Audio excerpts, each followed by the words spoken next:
அஸ்ஸலாமு அலைக்கும் வரஹ்மத்துல்லாஹி வபரகாத்துஹு. அன்பார்ந்த அனைத்து உறவுகளுக்கும் இனிய இரவு வணக்கம். தொழிலாளர்களுடைய பிரச்சனைகளுக்கு தீர்வு. தொழிலாளர்களுடைய பிரச்சனைகள், தொழிலாளர்களுக்கு சம்பளம் கொடுக்கலையா, உடனடியாக முதலாளிகளுக்கு எதிராக நடவடிக்கை. முதலாளிகளுக்கு அதற்கு பிறகு எந்த ஒரு தொழிலாளியையும் அமர்த்தவே முடியாது. பப்ளிக் அத்தாரிட்டி ஃபார் மேன் பவருடைய ஆதிராடி நடவடிக்கைகள். அதே போல் சம்பளம் சரியான டைமுக்கு கொடுக்கலைன்னா அதுக்கு எதிராக நடவடிக்கை. Digital service streamline work permit distribute பண்ண ஆரம்பிச்சிருக்கிறாங்க. சரி, அடுத்ததாக தொழிலாளர்கள் கேதரிங். தொழிலாளர்கள் ஒன்று கூடுறது, தொழிலாளர்களுடைய பிரச்சனைகளை பற்றி தீர்வுகளை பெற்றுக் கொடுக்கறதுக்கான முயற்சிகள் ஈடுபடுறாங்க. ஹியூமன் டிராஃபிக்கிங் சம்மந்தமான கேஸ் ஒன்று இப்போ ரீசெண்டாக வெளியாகி இருந்துச்சு. இந்த கேஸில் பார்த்தீங்கன்னா கிட்டத்தட்ட எஜிப்தியன் ஒரு இன்ஃப்ளூயன்சரும் அவங்களுடைய அம்மாவும் சேர்ந்து 364 தொழிலாளர்களை சட்டவிரோதமாக ஒவ்வொரு இடங்கள்லையும் வேலைக்கு அமர்த்தி இருக்கிறாங்க. எல்லாமே போலியான விசா ஃபோர்ஜரி தான் நடந்திருக்குது.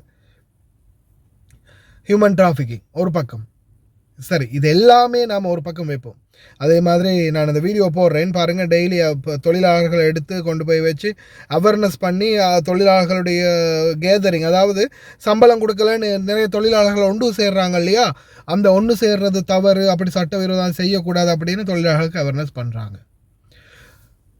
முதலாளிகளுக்கு எதிராக இந்த மாதிரி சட்டம் கொண்டு வந்திருக்கிறோம், அந்த மாதிரி சட்டம் கொண்டு வந்திருக்கோம், அப்படி செய்கிறோம், முதலாளிகளுக்கு கடுமையான நடவடிக்கை எடுப்போம். எடுத்த பாடு இல்லை. இன்னைக்கும் இந்த சூழலில் இன்னொரு பிரச்சனை வந்தாலும் தொழிலாளர்களை வேலையை விட்டு நிப்பாட்டக்கூடாது, சம்பளத்தை சரியாக கொடுக்கணும் அப்படின்னு எவ்வளவோ ரூல்ஸ் போட்டிருக்கிறாங்க. இது வரைக்கும் பல நூற்றுக்கணக்கான தொழிலாளர்கள் வேலையிலேருந்து கஷ்டப்படுறாங்க. வேலையை விட்டே தூக்கிட்டாங்க. பல தொழிலாளர்களுக்கு இன்றைக்கி வேலை இல்லை. குறிப்பாக நிறைய பேர் எனக்கு இந்த ஸ்கூலில் மொண்டசோரிகளில் அந்த கிளீனிங் வேலை பார்க்குறவங்க, அந்த மாதிரி தொழிலாளர்கள் பலருமே எனக்கு மெசேஜ் போடுறாங்க, சகோதரர் எங்களுக்கு வேலையை விட்டு நிப்பாட்டிட்டாங்க, இல்லை நான் வேலைக்கு வரவேணான்னு சொல்லிட்டாங்க, இல்லை நாங்கள் இப்போதைக்கு சம்பளம் தர மாட்டோம்னு சொல்கிறாங்க, வேறு வேலை தேடிக்க சொல்கிறாங்க. இந்த மாதிரி பல பிரச்சனைகளை சந்திக்கிறாங்க. அதே மாதிரி நிறைய இந்த ஏஜென்சி கம்பெனிகள், சிலர் இந்த போலியான ஏஜென்ட் கம்பெனிகள் இருக்காங்க இல்லையா, அந்த மேன் பவர் ஏஜென்சின்னு சொல்லுவாங்க இல்லையா, இந்த மாதிரி மேன் பவர் ஏஜென்ட்டுகள் சில இடங்களில் ஃபேக்ட்ரிகளுக்கு, அங்கே இங்கே ஹாஸ்பிட்டலுக்கு, கிளீனிங் வேலைக்கு, அதுக்கு இதுக்குன்னு ஆளுங்களை வேலைக்கு போட்டு இப்போ மொத்தமாக ஒரு அமௌண்ட்டு கொடுப்பாங்க இல்லையா கவர்மெண்ட், அந்த மாதிரி அமௌண்ட்டு கொடுத்ததுமே உடனே என்ன பண்ணுறது, அந்த அமௌண்ட் அப்படியே ஆட்டையை போட்டுட்டு தொழிலாளர்களுக்கு காசு கொடுக்காம ஆள் மாறிடுறது.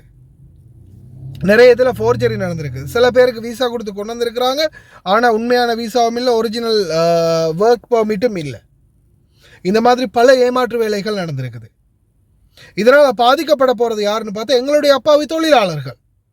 அதுக்கப்புறமா லீகல் ஆக்ஷன் எடுக்க போனால் ஒர்க் பர்மிட் ஒரிஜினல் இல்லை, அது இல்லை, இது இல்லை, அங்கே இங்கேன்னு இங்கே போன்னு எம்பசிக்கும் போக முடியாது, இது அமாலாக்கும் போக முடியாது, ஷூனுக்கும் போக முடியாது.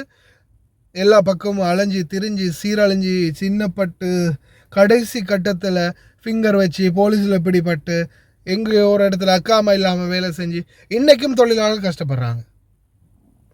ஆனால் நானும் பார்க்குறேன் ஒவ்வொரு நாளைக்கும் அந்த சட்டம் இந்த சட்டம் அப்படி இப்படின்னு புதுசாக சட்டம், public authority for man power கொண்டு வராங்க. ஆனால் இதெல்லாம் நான் அவங்களுக்கு எதிராக ட்விட்டரில் நிறைய எழுதியிருக்கிறேன். என்னோடய ட்விட்டரை ஃபாலோ பண்ணுறவங்களுக்கு தெரிஞ்சிருக்கும்.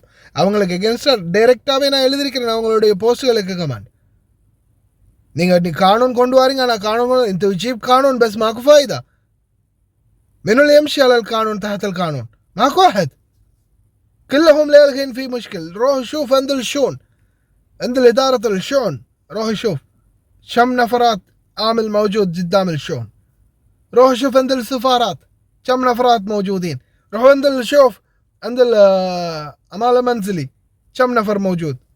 ما اللي يلاتينو நான் எழுதியிருக்கிறேன்.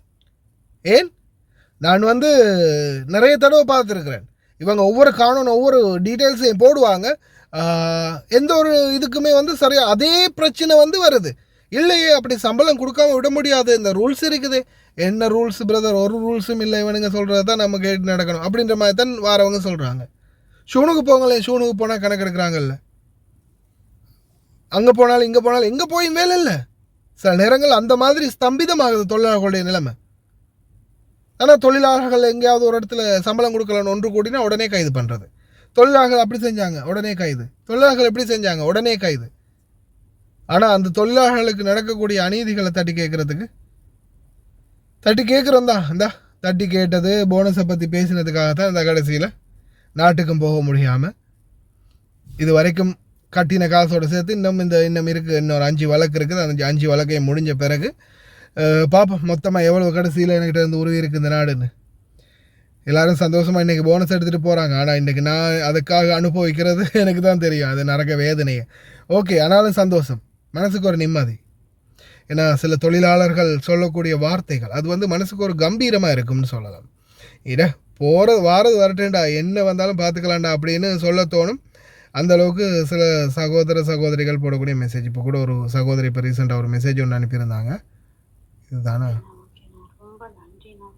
உண்மையிலுமே என் மனசுல இவ்வளோ தூரம் ஒரு தைரியம் தெம்பா இருக்கும்னா உங்கள்கிட்ட நியூஸ்ல பார்த்து ஒரு விஷயத்தை நான் கற்றுக்கிட்டனால தானே. உண்மையிலுமே நீங்கள் கத்துறவங்களுமே அதிகமாக ஆசீர்வதிக்கணும், உங்கள் தேவைகளை கற்று கண்டிப்பாரு. டெய்லி ப்ரே பண்ணுறோம். உங்களுக்காக நான் தனிப்பட்ட ப்ரே பண்ணுவேன்னா உங்களுக்கு எந்த ஒரு பிரச்சனையும் வரக்கூடாதுன்னு. அதே மாதிரி உண்மையாலுமே நீ சொல்கிற ஒரு விஷயம் எப்படி நாங்கள் கேட்டு நடக்கிறோம். ஏன்னா எங்களுக்கு தெரியாத தேசம் ஒன்று, இந்த பாஷா மட்டும்தான் தெரியும். ஆனாலும் இந்த தேசத்துலேயும் வந்து சொந்த தேசத்தில் இருக்க மாதிரி எங்களை ஒரு வழி நடத்துறீங்க. ஒரு நியூஸை போட்டு அதுக்காக ரொம்ப வீட்டில் மட்டும் டிக்கெட்லாம் வாங்கி போனஸ்லாம் வாங்கி நல்ல பேர் நாட்டுக்கு போயிட்டேன்னா அதே ஒரு கெட்டிக்கார விஷயம். மற்றபடி 5 பேர் நல்லா வந்த கூட ரூபா கொடுக்க மாட்டாங்க. அப்படிதான் அவங்க செய்யறாங்க. இந்த 3 வருஷத்துக்கு அப்படிதான் நடந்திருக்கு எனக்கு.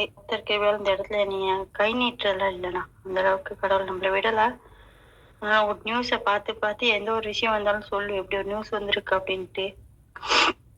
அதனால அவன் மனசுல கொஞ்சம் பயம் இருந்துச்சு. ஆனாலும் ரொம்ப நன்றி, நான் சந்தோஷமா இருக்கேன்.